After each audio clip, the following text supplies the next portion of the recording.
Assalamualaikum warahmatullahi wabarakatuh.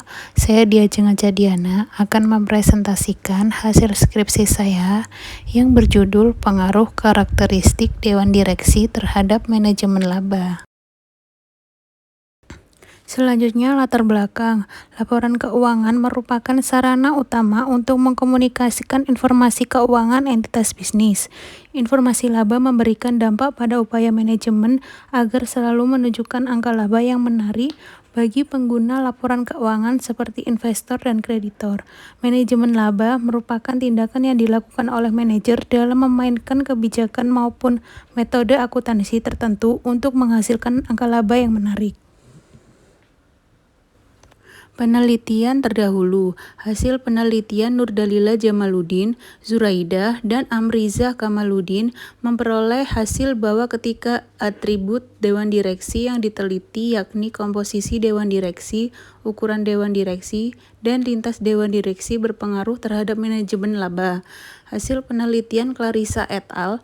Memperoleh temuan bahwa variabel Dewan Direksi berpengaruh positif terhadap manajemen laba, sedangkan variabel Dewan Komisaris tidak berpengaruh terhadap manajemen laba.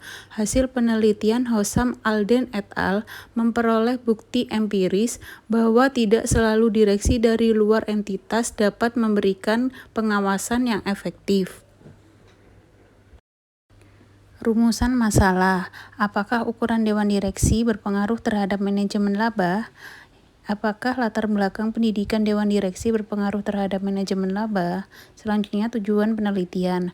Yang pertama, untuk memperoleh bukti empiris mengenai pengaruh ukuran Dewan Direksi terhadap manajemen laba. Yang kedua, untuk memperoleh bukti empiris mengenai pengaruh latar belakang pendidikan Dewan Direksi terhadap manajemen laba. Kontribusi penelitian. Kontribusi terhadap aspek akademis adalah dalam bentuk pengayaan literatur terkait dengan model pengujian struktur kepemilikan dalam menjelaskan konservatisme akuntansi.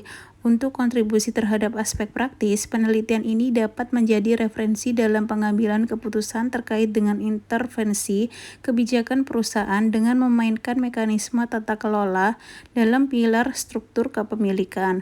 Kontribusi terhadap aspek kebijakan adalah penelitian ini dapat menjadi referensi sebagai pertimbangan untuk mengevaluasi regulasi dalam bursa terkait dengan mengidentifikasi peran dari para pemilik saham. Landasan teori, adanya pemisahan antara kepemilikan oleh prinsipal dan manajemen oleh agen dalam sebuah perusahaan cenderung menimbulkan masalah keagenan dan biasanya disebabkan karena salah satu pihak memiliki informasi yang lebih terhadap suatu transaksi dibandingkan pihak lainnya. Kedua pihak memiliki kepentingan yang berbeda. Prinsipal cenderung menginginkan perusahaan terus berjalan terhadap return yang besar atas investasi yang telah dilakukan. Adanya perbedaan kepentingan ini yang nantinya akan berakibat menimbulkan asimetri informasi dan juga konflik kepentingan antara agen dan prinsipal. Penelitian ini menjadikan teori keagenan sebagai dasar asosiasi dari variabel-variabel yang memprediksi konservatisme akuntansi sebagai variabel dependen yang tercermin dalam laporan keuangan. Pengembangan hipotesis dan kerangka konseptual. Di sini ada ukuran Dewan Direksi independen, dan manajemen laba. Metode penelitian, metodenya kuantitatif, populasi dan sampelnya purposive sampling, perusahaannya manufaktur yang terdaftar di BEI, jenis datanya dokumenter, sumber data sekunder, teknik dokumentasi, data laporan keuangan. Gambaran umum objek penelitian. Bursa Efek Indonesia merupakan bursa yang memperdagangkan efek atau saham dan obligasi di Indonesia pada 1 Desember 2007. Selanjutnya bisa dilihat yaitu deskripsi sampel penelitian seperti tabel di atas.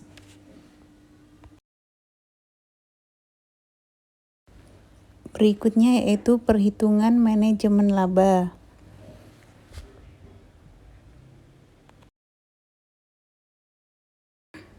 Selanjutnya yaitu tabel perhitungan ukuran Dewan Direksi.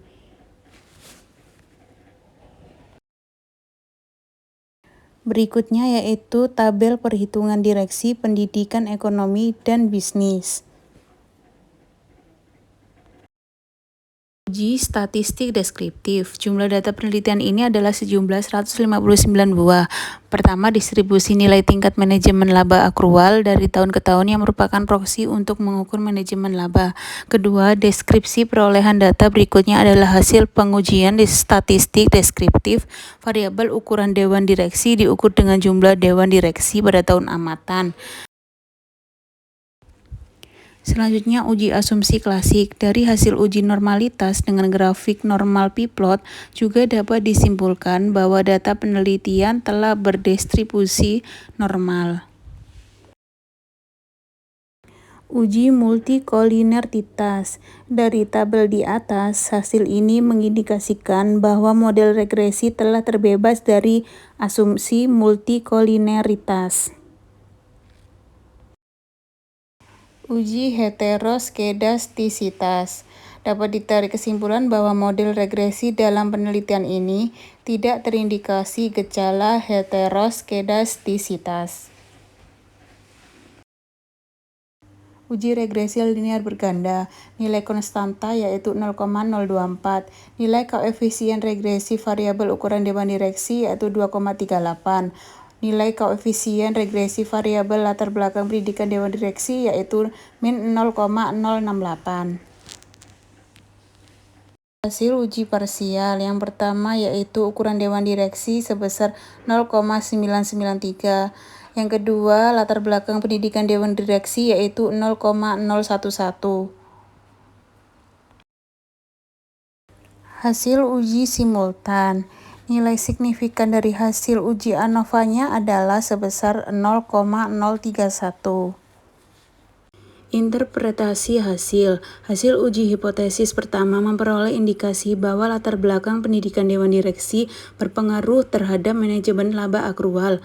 Hasil dalam penelitian ini mengatakan dengan latar belakang pendidikan dewan direksi dapat menurunkan tingkat manajemen laba akrual.